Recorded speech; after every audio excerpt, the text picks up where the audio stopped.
नमस्कार दर्शकों, मैं मितवा फिर से स्वागत करती हूँ आपका सतलोक टीवी गुजरात में। अभी हमारे सतलोक टीवी गुजरात की टीम उपस्थित है सूरत जिले के डिंडोली विस्तार में। दर्शकों, वैसे तो माना जाता है कि हम स्वर्ग में गए और हमारा मोक्ष हो गया, लेकिन अभी हमारे बीच सबसे बड़ा एक सवाल खड़ा हुआ है कि क्या वास्तव में हम स्वर्ग में गए और हमारा मोक्ष हो गया। इसी प्रश्न का हम सोल्यूशन आज करने वाले हैं। अभी हमारे साथ संत रामपाल जी महाराज के कुछ शिष्य जुड़े हुए हैं, तो हम उनसे बात करेंगे कि हम जानेंगे कि क्या हम स्वर्ग में गए और हमारा मोक्ष हो गया। नमस्कार मैम। साहिब जी। क्या नाम है आपका? मैं दासी। कहाँ से है आप? सूरत जिले गुजरात से। मैम, हम आपसे पूछना चाहते हैं कि क्या हम स्वर्ग में गए और हमारा मोक्ष हो गया, ये हम मान सकते हैं? जी नहीं, हम ये नहीं मान सकते कि हम स्वर्ग में गए और हमारा मोक्ष हो गया। क्यों नहीं मान सकते? क्योंकि शास्त्रों में प्रमाण है, जैसे गीता अध्याय 8 श्लोक में प्रमाण दिया गया है कि जो स्वर्ग लोक है वो ब्रह्मलोक में ही आता है, और ब्रह्मलोक जो है वो पुनरावृत्ति में है। और जो हमारे पृथ्वी लोक से जितने भी प्राणी स्वर्ग लोक में जाते हैं, उनका पुण्य जब तक रहता है तभी तक वो स्वर्ग लोक में रह सकते हैं। जैसे ही उनका पुण्य समाप्त हो जाता है, वैसे वो तुरंत पृथ्वी लोक पे आ जाते हैं, और जो उनके कर्म में रहता है उसके हिसाब से उनका कर्म फिर से भोगना स्टार्ट होता जाता है। धन्यवाद जी। सच है। इसके साथ और भी कुछ शिष्य है, तो हम उनसे भी कुछ बात करते हैं। नमस्कार मैम। सच साहिब जी। क्या नाम है आपका? आकांक्षा दास। कहाँ से है आप? मैं सूरत गुजरात से हूँ। मैम, आप ये बताइए कि स्वर्ग में जाने से मोक्ष नहीं हो सकता, तो ऐसा कौन सा स्थान है जहाँ जाने से हम मान सकते हैं कि हमारा मोक्ष हो गया है?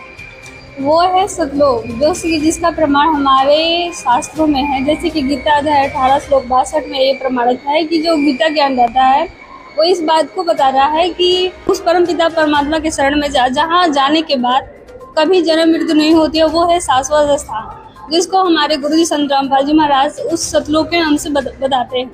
वह ऐसा वो लोक है जिसमें कभी जन्म मृत्यु नहीं होती, हमेशा वहाँ सुखी सुखी होता है, वहाँ कोई कष्ट नहीं होता हमारा, ना ये वृद्धावस्था होता, ना जन्म होती ना मृत्यु होती। ऐसे ही वहाँ कोई किसी प्रकार का ऐसा कष्ट नहीं है।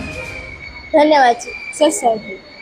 और भी एक बहन है, उनसे भी हम बात करते हैं। नमस्कार बहन। सच है जी। क्या नाम है आपका? दिव्या दासी।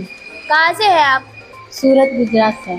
मैम, आप ये बताइए कि मतलब वास्तव में ऐसा कौन है जो हमें मोक्ष का मार्ग दिखा रहा है? आज के समय वास्तव में संत रामपाल जी महाराज या जो मोक्ष का मार्ग बताते हैं। आप किस आधार से कह सकते हैं कि संत रामपाल जी महाराज है वो मोक्ष का मार्ग दे रहे हैं?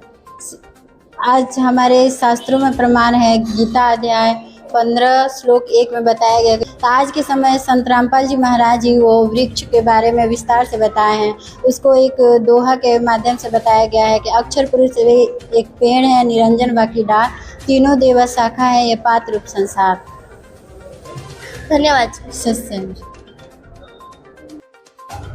तो दर्शकों, अभी हमने संत रामपाल जी महाराज के शिष्य से बात की और हमारा जो क्वेश्चन था उसका आंसर लिया है।